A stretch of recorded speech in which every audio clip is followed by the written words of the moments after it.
President Griswold, members of the faculty and fellows, graduates, and their families, ladies and gentlemen. Let me begin by expressing my appreciation for the very deep honor which you have conferred upon me. As General de Gaulle occasionally acknowledges America to be the daughter of Europe, so I am pleased to come to Yale, the daughter of Harvard. It might be said now that I have the best of both worlds, a Harvard education and a Yale degree. I am particularly glad to become a Yale man because as I think about my troubles, I find that a lot of them come from other Yale men. Among businessmen I have had a minor disagreement with Roger Blau of the law school class of 1931, and I have had some complaints from my friend Henry Ford of the class of 1940. In journalism I seem to have a difference with John Hay Whitney, of the class of 1926, and sometimes I also displease Henry Luce of the class of 1920, not to mention also William F. Buckley, Jr. of the class of 1950. I even have some trouble with my Yale advisors. I get along with them, but I am not always sure how they get along with each other. I have the warmest feelings for Chester Bowles of the class of 1924, and for Dean Acheson of the class of 1915, and my assistant, McGeorge Bundy, of the class of 1940. But I am not 100% sure that these three wise and experienced Yale men wholly agree with each other on every issue. So this administration, which aims for peaceful cooperation among all Americans, has been the victim of a certain natural pugnacity developed in the city among Yale men. Now that I, too, am a Yale man, it is time for peace. Last week at West Point, in the historic tradition of that academy, I availed myself of the powers of the Commander-in-Chief to remit all sentences of offending cadets. In that same spirit, and in the historic tradition of Yale, let me now offer to smoke the clay pipe of friendship with all my brother Ellis, and I hope that they may be friends not only with me but even with each other. In any event, I am very glad to be here, and as a new member of the club, I have been checking to see what earlier links existed between the institution of the presidency and Yale. I found that a member of the class of 1878, William Howard Taft, served one term in the White House as preparation for becoming a member of this faculty. And a graduate of 1804, John C. Calhoun, regarded the vice presidency, quite naturally, as too lowly a status for a Yale alumnus, and became the only man in history to ever resign that office. Calhoun in 1804 and Taft in 1878 graduated into a world very different from ours today. They and their contemporaries spent entire careers stretching over 40 years in grappling with a few dramatic issues on which the nation was sharply and emotionally divided. Issues that occupied the attention of a generation at a time: the National Bank, the disposal of the public lands, nullification or union, freedom or slavery, gold or silver. Today these old sweeping issues very largely have disappeared. The central domestic issues of our time are more subtle and less simple. They relate not to basic clashes of philosophy or ideology but to ways and means of reaching common goals, to research for sophisticated solutions to complex and obstinate issues. The world of Calhoun, the world of Taft, had its own hard problems and notable challenges. But its problems are not our problems. Their age is not our age. As every past generation has had to disenthrall itself from an inheritance of truisms and stereotypes, so in our own time we must move on from the reassuring repetition of stale phrases to a new, difficult, but essential confrontation with reality. For the great enemy of truth is very often not the lie deliberate, contrived and dishonest, but the myth persistent, persuasive, and unrealistic. Too often we hold fast to the clichés of our forebears. We subject all facts to a prefabricated set of interpretations. We enjoy the comfort of opinion without the discomfort of thought. Mythology distracts us everywhere, in government as in business, in politics as in economics, in foreign affairs as in domestic affairs. But today I want to particularly consider the myth and reality in our national economy. In recent months many have come to feel, as I do, that the dialogue between the parties, between business and government, between the government and the public is clogged by illusion and platitude and fails to reflect the true realities of contemporary American society. I speak of these matters here at Yale because of the self-evident truth that a great university is always enlisted against the spread of illusion and on the side of reality. No one has said it more clearly than your President Griswold.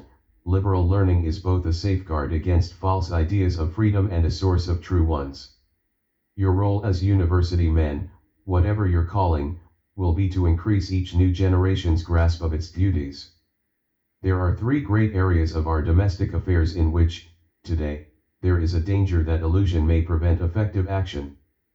They are, first, the question of the size and the shape of the government's responsibilities, second, the question of public fiscal policy, and third, the matter of confidence, business confidence, or public confidence, or simply confidence in America. I want to talk about all three, and I want to talk about them carefully and dispassionately, and I emphasize that I am concerned here not with political debate but with finding ways to separate false problems from real ones. If a contest in angry argument were forced upon it, no administration could shrink from response, and history does not suggest that American presidents are totally without resources in an engagement forced upon them because of hostility in one sector of society. But in the wider national interest, we need not partisan wrangling but common concentration on common problems. I come here to this distinguished university to ask you to join in this great task. Let us take first the question of the size and shape of government. The myth here is that government is big, and bad and steadily getting bigger and worse. Obviously this myth has some excuse for existence. It is true that in recent history each new administration has spent much more money than its predecessor. Thus President Roosevelt outspent President Hoover, and with allowances for the special case of the Second World War, President Truman outspent President Roosevelt. Just to prove that this was not a partisan matter, President Eisenhower then outspent President Truman by the handsome figure of $182 billion. It is even possible, some think, that this trend will continue. But does it follow from this that big government is growing relatively bigger? It does not, for the fact is for the last 15 years, the federal government and also the federal debt and also the federal bureaucracy have grown less rapidly than the economy as a whole. If we leave defense and space expenditures aside, the federal government since the Second World War has expanded less than any other major sector of our national life, less than industry, less than commerce, less than agriculture, less than higher education, and very much less than the noise about big government. The truth about big government is the truth about any other great activity. It is complex. Certainly it is true that size brings dangers, but it is also true that size can bring benefits. Here at Yale, which has contributed so much to our national progress in science and medicine, it may be proper for me to note one great and little noticed expansion of government which has brought strength to our whole society. The new role of our federal government as the major patron of research in science and in medicine. Few people realize that in 1961, in support of all university research in science and medicine, $3 out of every 4 came from the federal government. I need hardly point out that this has taken place without undue enlargement of government control, that American scientists remain second to none in their independence and in their individualism. I am not suggesting that federal expenditures cannot bring some measure of control.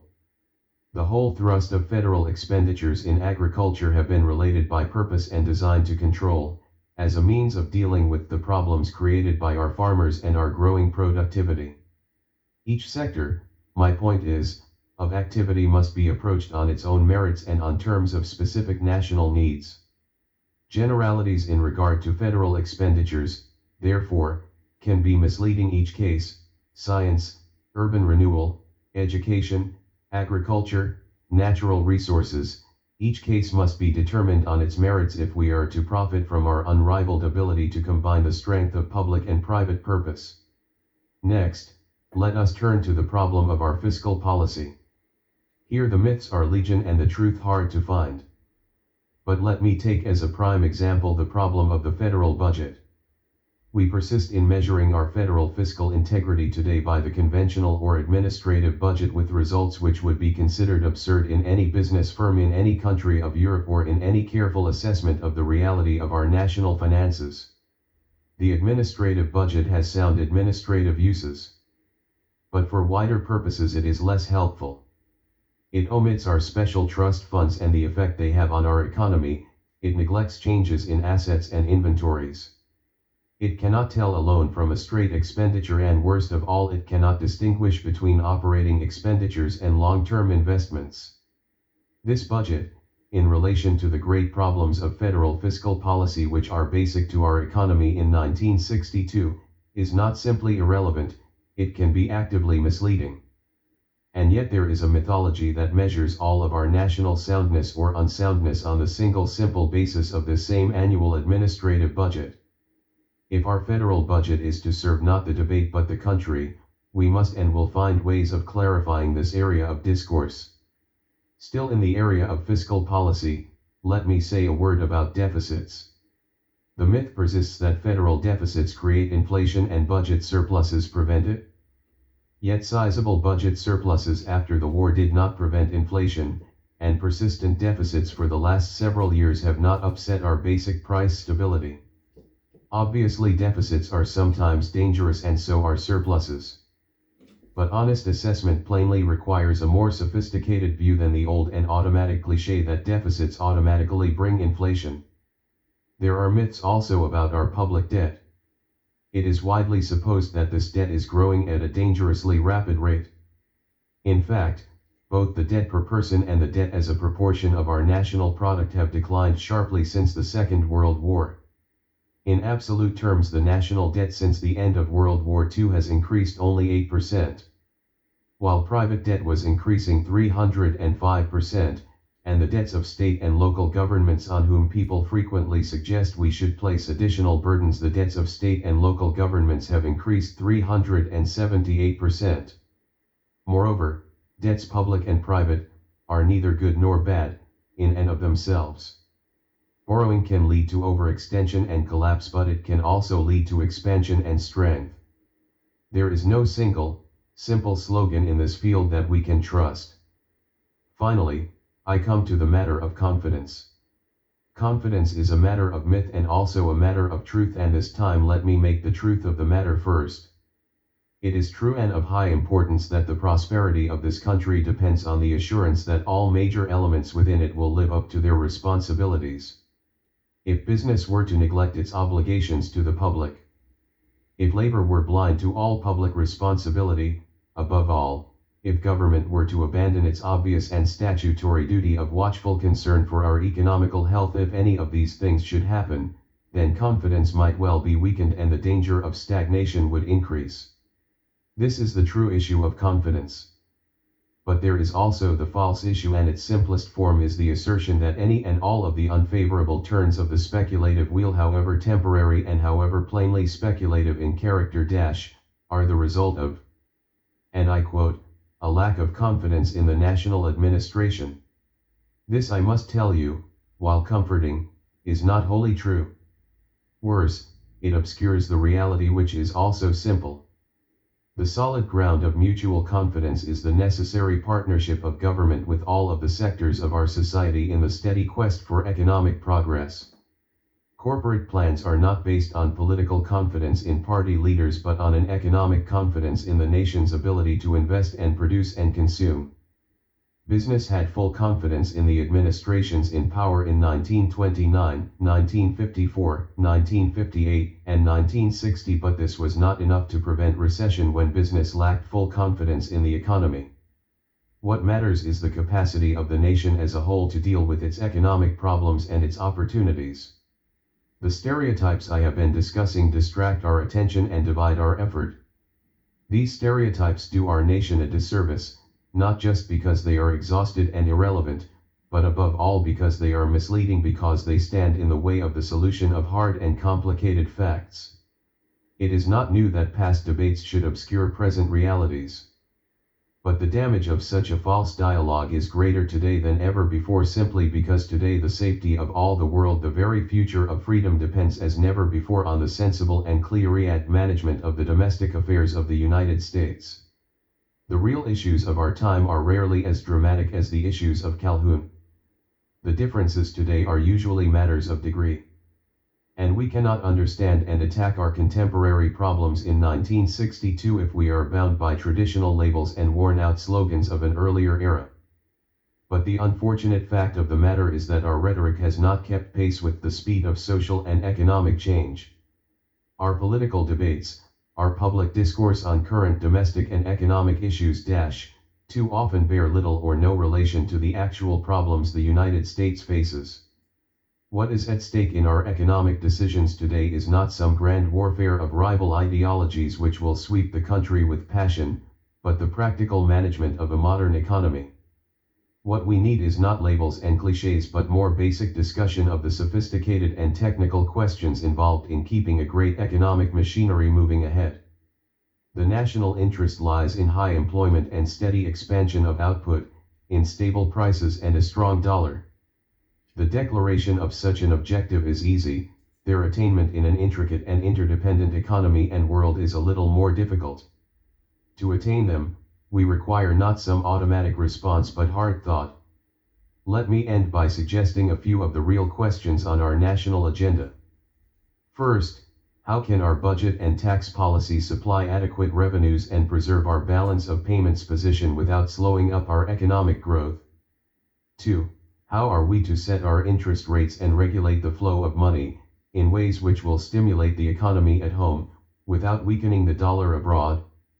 Given the spectrum of our domestic and international responsibilities, what should be the mix between fiscal and monetary policy? Let me give several examples from my experience of the complexity of these matters and how political labels and ideological approaches are irrelevant to the solution. Last week, a distinguished graduate of this school, Senator Proxmire, of the class of 1938, who is ordinarily regarded as a liberal Democrat, suggested that we should follow in meeting our economic problems a stiff fiscal policy, with emphasis on budget balance, and an easy monetary policy with low interest rates in order to keep our economy going. In the same week, the Bank for International Settlement in Basel, Switzerland, a conservative organization representing the central bankers of Europe, suggested that the appropriate economic policy in the United States should be the very opposite. That we should follow a flexible budget policy, as in Europe, with deficits when the economy is down, and a high monetary policy on interest rates, as in Europe, in order to control inflation and protect goals. Both may be right or wrong. It will depend on many different factors. The point is that this is basically an administrative or executive problem in which political labels or cliches do not give us a solution. A well-known business journal this morning, as I journeyed to New Haven, raised the prospects that a further budget deficit would bring inflation and encourage the flow of gold. We have had several budget deficits, beginning with a $12.5 billion budget deficit in 1958, and it is true that in the fall of 1960 we had a gold dollar loss running at $5 billion annually. This would seem to prove the case that a deficit produces inflation and that we lose gold, yet there was no inflation following the deficit of 1958, nor has there been inflation since then. Our wholesale price index since 1958 has remained completely level in spite of several deficits, because the loss of gold has been due to other reasons: price instability, relative interest rates, relative export-import balances, national security expenditures, all the rest. Let me give you a third and final example. At the World Bank meeting in September, a number of American bankers attending predicted to their European colleagues that because of the fiscal 1962 budget deficit, there would be a strong inflationary pressure on the dollar and a loss of gold. Their predictions on inflation were shared by many in business and helped push the market up. The recent reality of non-inflation helped bring it down. We have had no inflation because we have had other factors in our economy that have contributed to price stability. I do not suggest that the government is right and they are wrong. The fact of the matter is in the Federal Reserve Board and in the administration this fall, a similar view was held by many well-informed and disinterested men that inflation was the major problem that we would face in the winter of 1962. But it was not. What I do suggest is that these problems are endlessly complicated and yet they go to the future of this country and its ability to prove to the world what we believe it must prove. I am suggesting that the problems of fiscal and monetary policies in the 60s as opposed to the kinds of problems we faced in the 30s demand subtle challenges for which technical answers, not political answers, must be provided.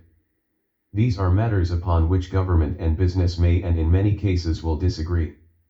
They are certainly matters which government and business should be discussing in the most sober, dispassionate, and careful way if we are to maintain the kind of vigorous economy upon which our country depends.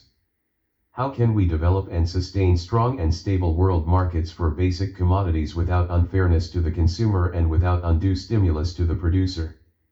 How can we generate the buying power which can consume what we produce on our farms and in our factories? How can we take advantage of the miracles of automation with the great demand that it will put upon highly skilled labor and yet offer employment to the 500,000 of unskilled school dropouts each year who enter the labor market, 8 million of them in the 1960s? How do we eradicate the barriers which separate substantial minorities of our citizens from access to education and employment on equal terms with the rest? How, in sum, can we make our free economy work at full capacity that is, provide adequate profits for enterprise, adequate wages for labor, adequate utilization of plant, and opportunity for all?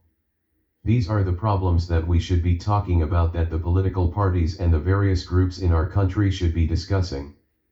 They cannot be solved by incantations from the forgotten past.